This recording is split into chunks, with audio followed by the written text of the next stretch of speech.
I never had the honor of meeting Mr. Tata. So my views on him are that of one who has admired a man from far.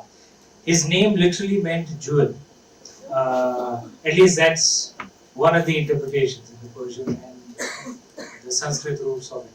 But if I may begin by quoting Shakespeare, because if there's a word that imbibes or that represents Mr. Tata even more deeply than jewel, it's the word great.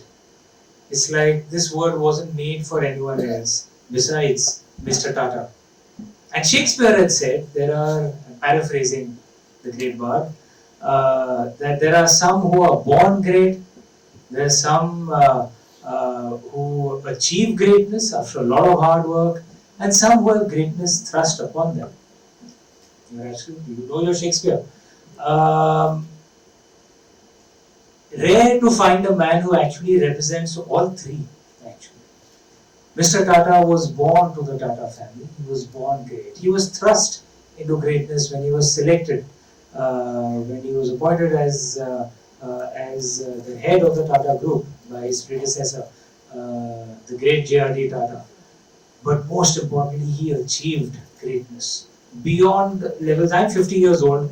I still remember reading about him when he was appointed, and I don't think anyone could have predicted the heights that he left. And great men have, can have impacts at various levels. Some ordinary great men can have an impact on their family, something that I try and achieve.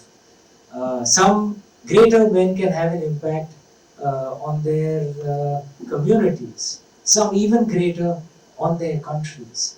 And then there comes a man who has an impact on history itself, who makes you think of history differently.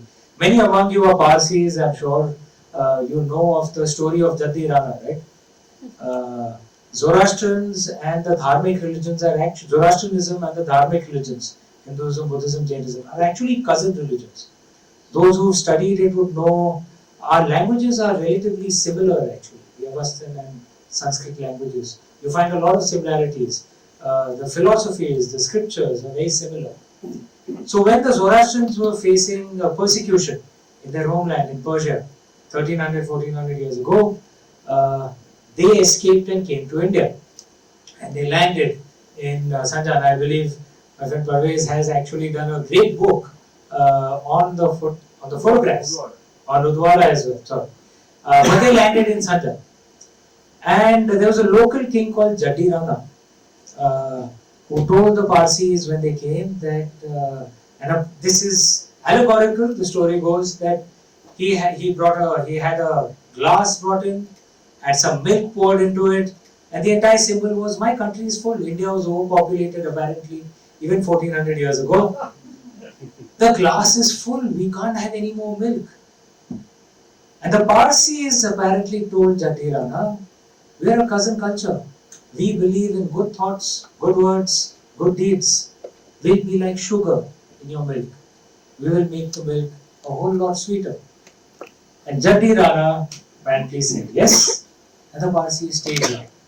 If Jati Rana had a time machine, and if he came down here and could see the achievements of Ratan Tata, I'm sure he would tell the Parsis, get some more of your people from Persia. We could use many, many more Ratan Tatas. A man who makes you think of history differently is the true greatness of Ratan Tata. We are going to hear from those who worked with him, who had the honor of working with him, and I would love the honor of listening to